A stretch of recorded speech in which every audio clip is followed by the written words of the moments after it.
स्वाध्याय इयत्ता 10वी विषय मराठी। कविता 16वी आकाशी झेप घेरे। कवी जगदीश खेबुडकर।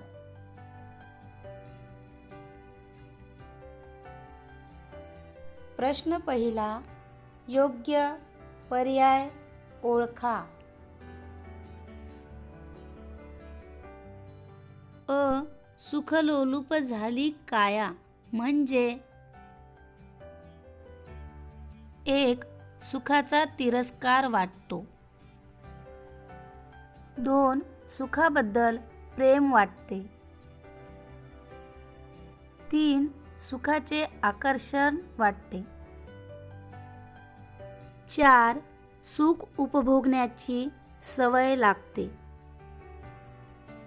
सुखलोलुप झाली काया म्हणजे सुख उपभोगण्याची सवय लागते.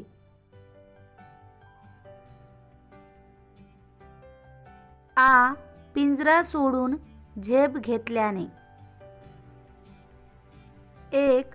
काया सुखलोलुप होते. 2. पाखराला आनंद होतो. 3.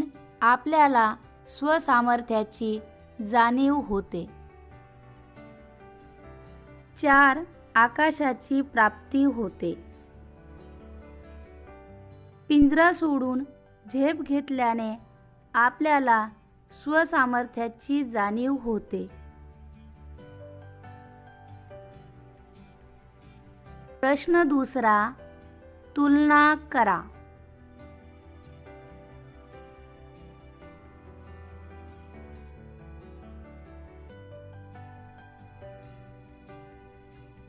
पिंजऱ्यातील पोपट, पिंजऱ्याबाहेरील पोपट.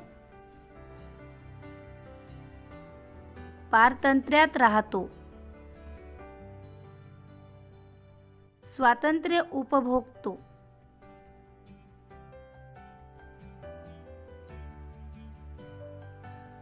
लौकिक सुखात रमतो.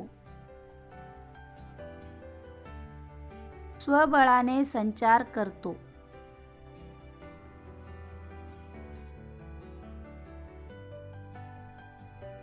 कष्टाविन राहतो. कष्टात आनंद घेतो.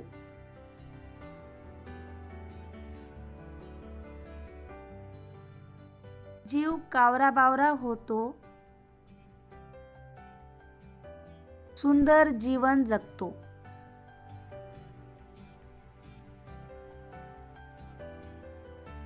मनात खंत करतो.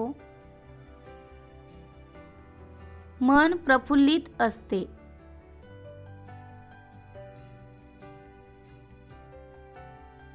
प्रश्न तिसरा, पाखराला स्वसामर्थ्याची ओळख करून देणाऱ्या कवितेतील ओळी शोधून लिहा. पाखराला स्वसामर्थ्याची ओळख करून देणाऱ्या कवितेतील ओळी. तुझ पंख दिले देवाने, कर विहार सामर्थ्याने.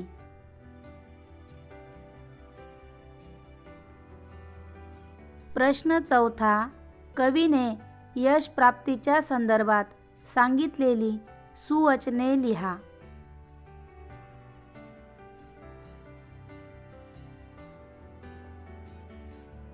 तुला देवाने पंख दिले आहेत, सामर्थ्याने विहार कर.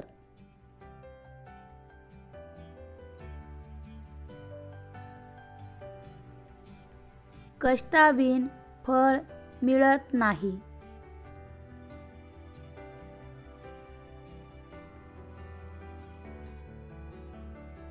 प्रश्न पाचवा, काव्य सौंदर्य.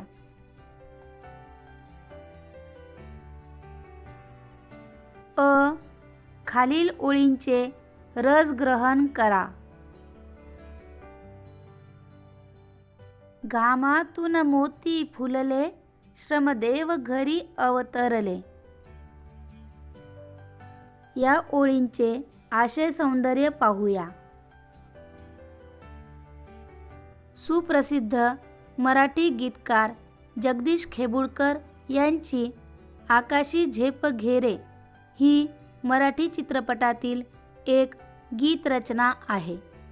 स्वसामर्थ्यावर अदम्य विश्वास ठेवून कर्तृत्वाचे मोकळे आकाश ओळखावे आणि ध्येयाकडे उंच भरारी घ्यावी. परावलंबित्व सोडून स्वावलंबी व्हावे ही या कवितेची मध्यवर्ती कल्पना आहे.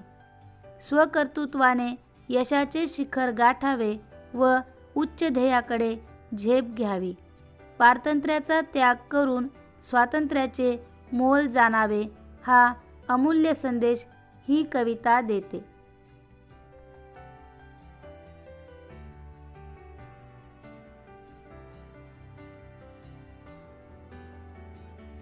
काव्य सौंदर्य. वरील ओळींमध्ये कवींनी श्रमाचे महत्त्व सांगितले आहे. कष्ट केल्याशिवाय फळ मिळत नाही. अविरत प्रयत्न व काबाड कष्ट करून जेव्हा शेतकरी शेतात राबतो तेव्हा त्याला मोत्यांसारखे पीक मिळते. त्याच्या घामातून मोती फुलतात. ते धनधान्य त्याच्या घरी येते. त्याचे घर प्रसन्नतेने नटते. तेव्हा त्याच्या श्रमाचे सार्थक होते. जणू श्रमदेवच त्याच्या घरी अवतरतात.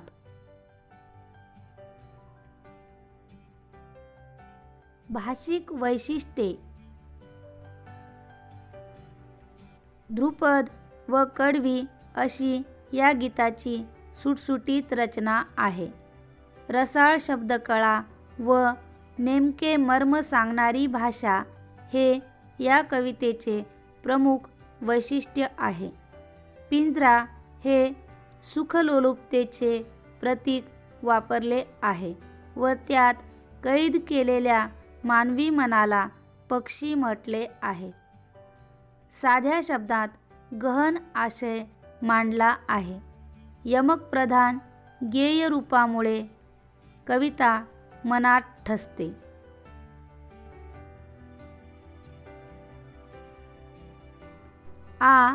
आकाशी झेप घेरे पाखरा सोडी सोन्याचा पिंजरा या ओळीतील मथितार्थ स्पष्ट करा.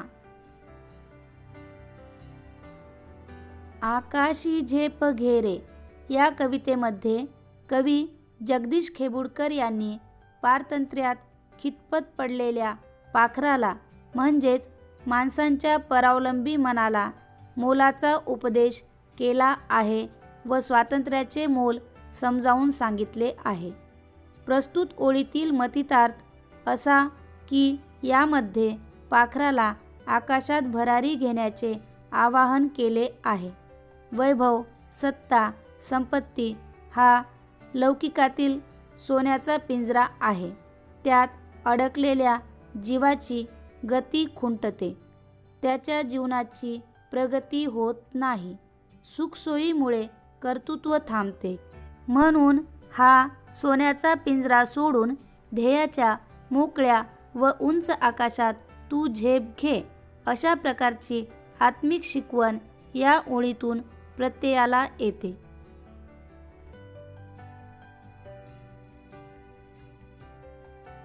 ही स्वसामर्थ्याची जाणीव हा उत्तम व्यक्तिमत्व विकासाचा पाया आहे हे विधान स्पष्ट करा. स्वसामर्थ्याची जाणीव म्हणजेच स्वतःमध्ये असलेल्या सामर्थ्यवान गुणांची स्वतःला जाणीव होणे. जीवन जगत असताना माणसाला अनेक अडचणींना तोंड द्यावे लागते. कधी माणूस हतबल होऊन जातो. स्वतःमध्ये असलेले सामर्थ्य तो विसरून जातो आणि मग तो नशिबाला दोष देतो. जे काही करेल ते देवच करेल असे म्हणून मोकळा होतो. हतबल होऊन दैवावर विसंबून राहतो. पण हे असे करणे अगदी नकारात्मक आहे. परिस्थिती बदलण्याचा माणसाने निकराने प्रयत्न करायला हवा. स्वतःमधील सामर्थ्य, स्वतःमधील गुण स्वतःला ओळखता येणे गरजेचे आहे. स्वतःच्या सामर्थ्यावर स्वतःचा विश्वास असायला हवा. प्रयत्ने वाळूचे कण रगडिता तेलही गळे याची जाणीव माणसाला व्हायला हवी. डॉक्टर बाबासाहेब आंबेडकर, महात्मा ज्योतिबा फुले, सावित्रीबाई फुले, शास्त्रज्ञ एडिसन इत्यादींनी परिस्थितीवर मात करून स्वतःच्या सामर्थ्याने स्वतःचा व पर्यायाने समाजाचा विकास केला. कर्मवीर भाऊराव पाटील यांनी स्वतःच्या पोटाला चिमटा घेऊन गोरगरिबांच्या शिक्षणाची सोय केली. रयत शिक्षण संस्था निर्माण केली. आज त्याचा महावृक्ष झाला आहे.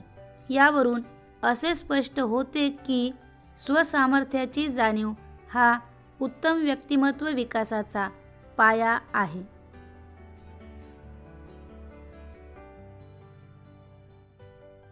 की घर प्रसन्नतेने नटले याची प्रचिती देणारा तुमचा अनुभव लिहा. आकाशी झेप घेरे या कवितेद्वारे कवी जगदीश खेबुडकर यांनी माणसाला उपदेश करताना असे सांगितले आहे की घर प्रसन्नतेने नटवायचे असेल तर श्रमदेवाची पूजा करावी लागेल व घामातूनच मोती फुलवावे लागतील. ज्याप्रमाणे कष्टाने मिळवलेली भाकरी गोड असते त्याचप्रमाणे घरामध्ये नंदनवन फुलवायचे असेल तर कष्टाचा पैसा घरात खेळायला हवा. कोणतीही गोष्ट घर बसल्या मिळत नाही.